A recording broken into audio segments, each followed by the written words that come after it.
ബാംഗ്ലൂരിലെ ഫേമസ് ആയിട്ടുള്ള food ഡെസ്റ്റിനേഷൻസിലൊന്നാണ് Rameswaram cafe. അപ്പം ഞങ്ങളൊരു രാത്രി 12 മണി 12:30 അടുത്ത് അവിടെ ചെല്ലുമ്പോൾ പുറത്ത് നല്ല തിരക്കാണ്, പക്ഷെ അകത്ത് എത്ര തിരക്കുന്നുണ്ടായിരുന്നില്ല.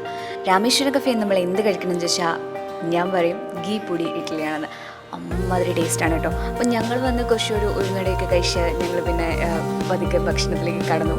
അപ്പം മസാല ദോശയും അടിപൊളിയാണ്, എന്നാലും ഗീ പൊടി ഇഡ്ഡലി എൻ്റെ പൊന്നു മോനെ, എന്താ പറയുക, നമ്മൾ ഇത്തിരി ടേസ്റ്റ് ചെയ്താൽ പിന്നെ ചുറ്റുമുള്ളതൊന്നും കാണാൻ പറ്റില്ല സാറേ എന്ന് നമ്മൾ പറഞ്ഞു.